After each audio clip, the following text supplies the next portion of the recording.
Kebetulan saya lahir di Indonesia dari pasangan Muslim, maka saya beragama Islam. Seandainya saja saya lahir di Swedia atau Israel dari keluarga Kristen atau Yahudi, apakah ada jaminan bahwa hari ini saya memeluk Islam sebagai agama saya? Tidak. Saya tidak bisa memilih dari mana saya akan lahir dan di mana saya akan tinggal setelah dilahirkan. Untungnya, saya belum pernah bersitegang dengan orang-orang berbeda-beda karena saya tahu bahwa mereka juga tidak bisa memilih apa yang akan mereka terima dari orang tua dan negara.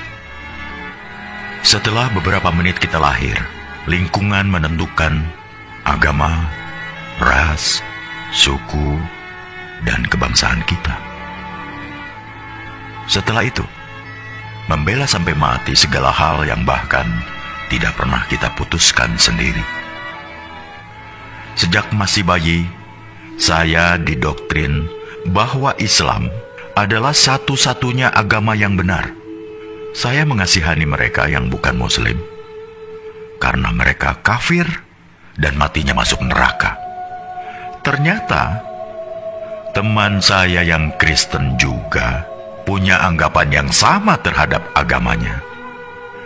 Mereka mengasihani orang yang tidak mengimani Yesus sebagai Tuhan, karena orang-orang ini akan masuk neraka. Begitulah ajaran agama mereka berkata. Maka, bayangkan, jika kita tidak henti menarik satu sama lainnya agar berpindah agama. Bayangkan jika masing-masing umat agama tidak henti saling beradu superioritas seperti itu. Padahal tak akan ada titik temu.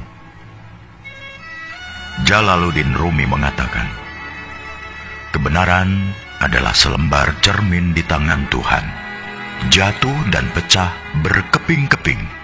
Setiap orang memungut kepingan itu, memperhatikannya, lalu berpikir telah memiliki kebenaran secara utuh. Salah satu karakteristik umat beragama memang saling mengklaim kebenaran agamanya. Mereka juga tidak butuh pembuktian, namanya saja iman. Manusia memang berhak menyampaikan ayat-ayat Tuhan, tapi jangan sesekali coba menjadi Tuhan. Tidak usah melabeli orang masuk surga atau neraka, karena kita pun masih menghamba. Latar belakang dari semua perselisihan adalah karena masing-masing mengklaim golonganku adalah yang terbaik, karena Tuhan sendiri yang mengatakannya.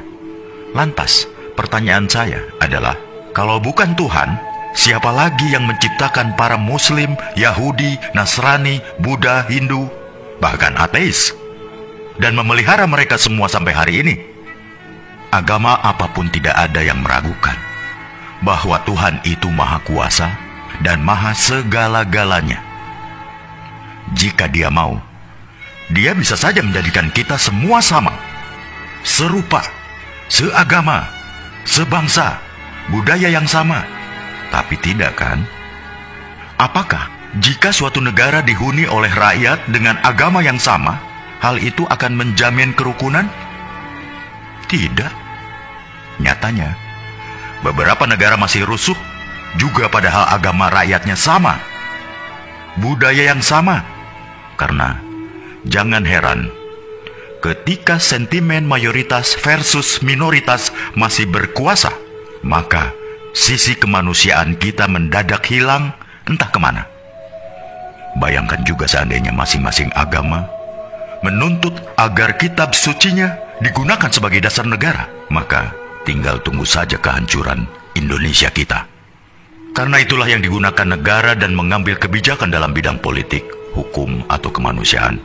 Bukanlah Al-Quran, Injil, Tripitaka, Weda, atau kitab suci sebuah agama, melainkan Pancasila, Undang-Undang Dasar 45, dan semboyan Bhinneka Tunggal Ika. Dalam perspektif Pancasila, setiap pemeluk agama bebas meyakini dan menjalankan ajaran agamanya.